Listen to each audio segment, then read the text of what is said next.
Oke tim, selamat datang kembali. Hari ini kita akan membedah sebuah ide yang jujur aja kedengarannya agak aneh, bahkan terbalik. Yaitu gimana sebuah proses yang disiplin untuk membuang data justru bisa meningkatkan akurasi model prediksi kita di pasar keuangan. Agenda kita hari ini cukup jelas. Kita mulai dari masalah utamanya, yaitu membedakan mana sinyal dan mana noise. Lalu kita masuk ke metode penyaringan yang sistematis. Lihat studi kasusnya di pasar negara berkembang, ungkap hasil akhirnya yang mengejutkan, dan kita tutup dengan indikator kunci serta pelajaran yang bisa kita ambil. Oke, mari kita langsung masuk ke masalah pertama, tantangan banjir informasi. Saya yakin semua analis di sini merasakan hal yang sama. Kita itu benar-benar tenggelam dalam lautan data. Nah, pertanyaannya sekarang, dengan lebih dari 200 indikator teknis yang tersedia di luar sana, mana sih yang sebetulnya relevan? Mana yang benar-benar memberikan sinyal, dan mana yang cuma jadi sampah atau gangguan aja? Poin paling pentingnya adalah ini. Lebih banyak data itu nggak selalu berarti modelnya jadi lebih baik. Seringnya, ini malah menyebabkan overfitting. Jadi model kita jadi terlalu pintar mengenali noise di data masa lalu, tapi malah jadi payah waktu dipakai untuk prediksi masa depan.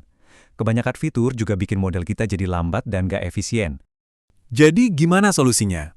Nah, penelitian ini mengenalkan sebuah metode penyaringan yang sangat sistematis.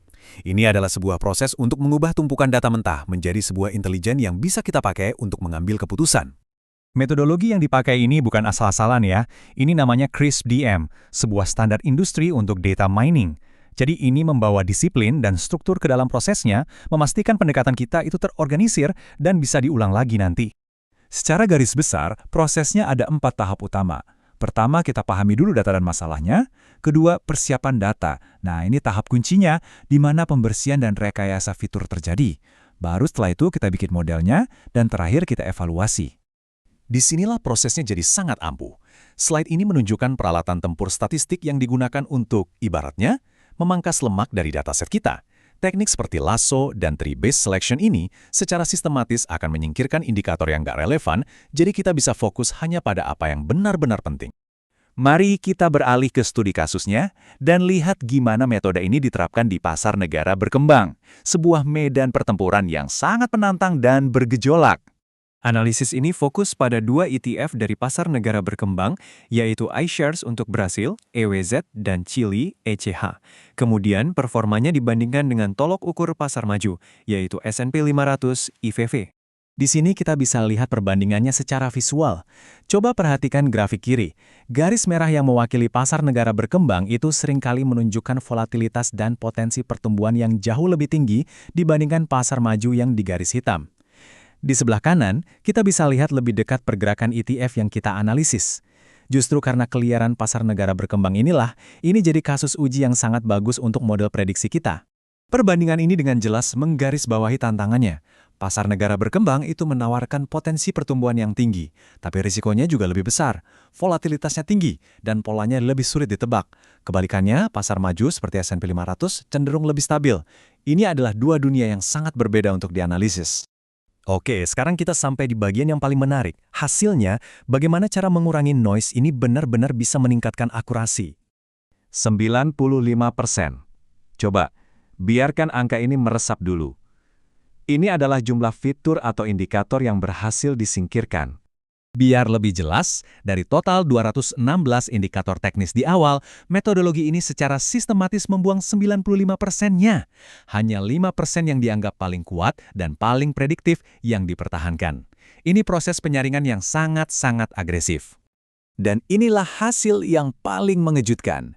Dengan hanya menggunakan 5% fitur terbaik tadi, akurasi prediksi modelnya justru meningkat sekitar 2% untuk ETF pasar negara berkembang. Ini adalah bukti nyata dari prinsip lebih sedikit itu, lebih baik. Tabel ini menyajikan data mentahnya, membandingkan sebelum dan sesudah optimasi. Coba kita lihat ETF Chile ECH. Akurasinya melonjak dari 67% jadi hampir 80%. Ini peningkatan yang sangat signifikan. Dan pada saat yang sama, lihat waktu untuk melatih modelnya. Turun drastis dari hampir 42 detik menjadi kurang dari 7 detik. Ini namanya menang di semua sisi. Jadi kesimpulannya, kita mendapatkan model yang lebih ramping, lebih cepat, dan yang paling penting, lebih akurat. Akurasi prediksi meningkat hingga 12,65% untuk kasus ETF Chili, dan waktu pelatihan modelnya dipangkas lebih dari 84%. Ini adalah kemenangan ganda, efisiensi, dan efektivitas. Mari kita beralih ke bagian terakhir dan lihat bagaimana hasil penelitian ini bisa kita terapkan dalam strategi investasi kita. Apa saja indikator kunci dan pelajaran berharga yang bisa kita petik? Diagram Venn ini dengan sangat cerdas menggambarkan indikator-indikator prediktif kunci untuk setiap ETF. Kita bisa lihat, ada beberapa indikator yang sama-sama penting untuk ketiga pasar, tapi ada juga sinyal-sinyal yang unik untuk masing-masing pasar. Nah, tabel ini menyoroti satu perbedaan penting. Coba perhatikan. ETF pasar negara berkembang, yaitu Chili dan Brazil, keduanya sangat bergantung pada indikator dari kategori siklus. Tapi S&P 500 tidak. Ini memberi petunjuk bahwa dinamika pasar yang mendasarinya mungkin berbeda, di mana pasar negara berkembang kemungkinan besar lebih dipengaruhi oleh siklus komoditas atau ekonomi yang lebih luas. Kutipan dari para peneliti ini merangkum semuanya dengan sempurna. Seleksi fitur yang baik dapat meningkatkan efisiensi sumber daya komputasi sambil mencapai hasil prediksi yang serupa atau bahkan lebih baik. Jadi, apa artinya ini semua bagi tim kita? Pertama, kita harus memvalidasi indikator kita dengan sangat ketat.